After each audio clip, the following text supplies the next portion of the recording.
ஒரு ஸ்பீச் வந்து வழக்கமான ஒரு ஸ்பீச்சாக தான் இருந்தது. அதில் ஒன்றும் பெரிய டேக் அவேஸ் ஒன்றும் இல்லை. அவர் வந்து இப்போ ஒவ்வொரு இடத்துலையும் கொஞ்சம் கொஞ்சம் ப்ராமிசஸை கொடுக்க ஆரம்பிச்சிருக்காரு. பட் அந்த ப்ராமிசஸ்லாம் வெல் தாட் அவுட் ப்ராமிசஸாக எனக்கு தெரியல.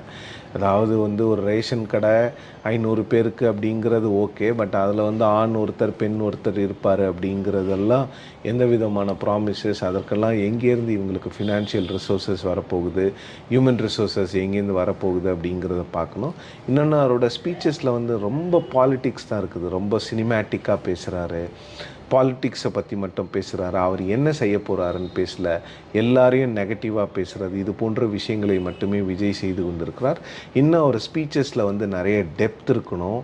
அவரோட ஸ்பீச்சஸில் வந்து அவர் என்ன பண்ண போகிறாரு அப்படிங்கிறத ரொம்ப தெளிவாக, ரொம்ப விளக்கமாக மக்கள்கிட்ட சொல்லணும். ஒரு சில விஷயங்களை வந்து விஜய் அவர்கள் வந்து போகிற போக்கில் கடந்து போகிறார். திமுகவை 10 நிமிஷம் திட்டினார்னா பாஜகவை ஒரு 10 செகண்டில் திட்டிட்டு நான் திட்டேன்ப்பா அப்படின்னு கடமைக்கு சொன்ன மாதிரி சொல்கிறாரு. அதையெல்லாம் மக்கள் வந்து அந்த ரீடிங் பிட்வீன் த லைன்ஸ் பண்ணி அதெல்லாம் கண்டுபிடிச்சிருவாங்க. ஸோ விஜய் அவர்களுடைய பேச்சுக்களுக்கு வந்து இன்னும் ஹோம்ஒர்க் நிறைய தேவை. அவர் வந்து இன்னும் நிறைய விஷயங்களை வந்து மேடைகளில் பேசணும்னு நினைக்கிறேன்.